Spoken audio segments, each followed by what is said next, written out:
Hello and welcome to another Bad Comic Review. This time we're looking at Monstro Mechanica. This is a comic by AfterShock. Came out in December of 2017.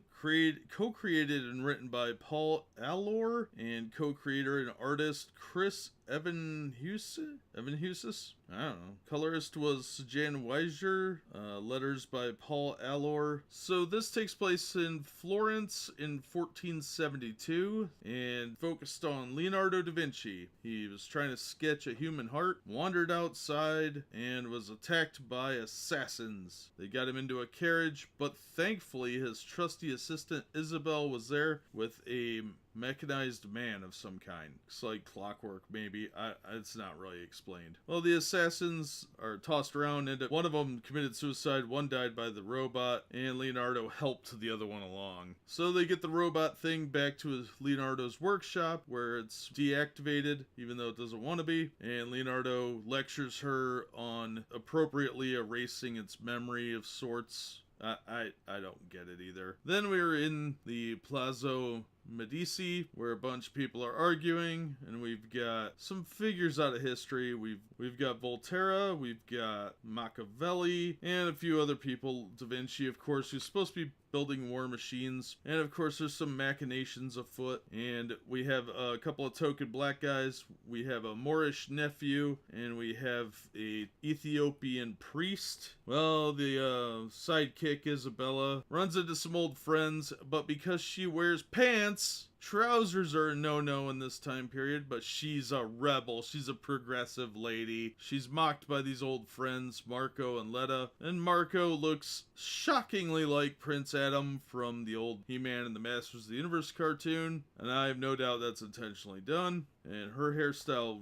vaguely resembles Tila, but that's probably coincidental. Then she steals an apple and starts running, and she is attacked by an assassin who's been following her, but she manages to lose him. And we cut over to the rectory of San Catello, where Leonardo is talking to this Ethiopian priest who has a Van Dyke that resembles like a hip-hop artist from the modern era. So I don't know why he's talking to 1400s Tupac, but there we are. Then we go to outside Florence, where they're testing a cannon, one of Da Vinci's war machines, and he dismisses the girl for being insolent because she's kind of a jerk. And she starts up the mechanized man. She doesn't know whether or not to trust Da Vinci, whether he's a good guy or a bad guy, but the robot is there to either protect him or stop him. Now, obviously, she's a genius too. Obviously, because this is a very progressive book. I thought it was dumb. This is just boring. Premise is okay, I guess, but it's all kind of silly. Like, the robot thing does not function like a robot using the technology of the time, even with Da Vinci's advanced knowledge of engineering. It would not be self-aware. It doesn't have a computer system. It's at best an automaton that maybe could do some pre-programmed acts, but it's more at best a Chuck E. Cheese animatronic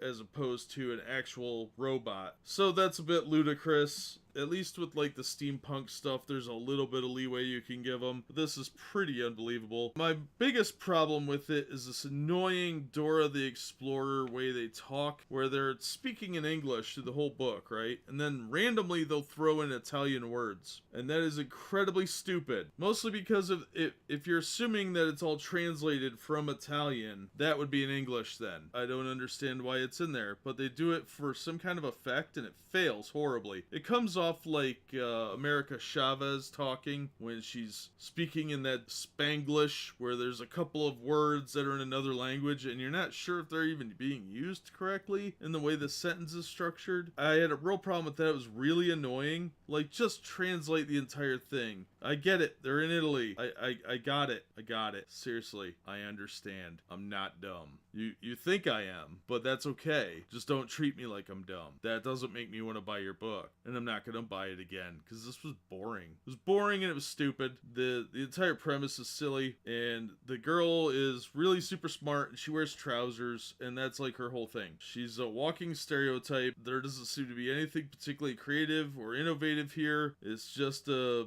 mediocre written book with a bunch of SJW undertones that I've seen 1,000 times. It's nothing new. I don't particularly like the art style. The cover's nice. faces are actually pretty good, but there's always detailing missing, and they cut corners whenever possible on background detailing, and I find that lazy despite how well things are drawn. Like the girl that dresses like a boy, even though she's got boobs, people call her boy. She's clearly a girl. Misgendering is a microaggression, the kids tell me. So the guy could draw people when he wants to, he just doesn't seem to want to. It's like a lot of the background detailing just bores him. So it's all very surface level and lazy. I'm gonna pass on this one. I thought that it could have had potential, but it just goes nowhere. So I can't recommend this one, and that, of course, will wrap this episode up. Thank you, as always, for listening, and please hit like, share, and subscribe. That helps out the channel, and we hope to see you on the next one.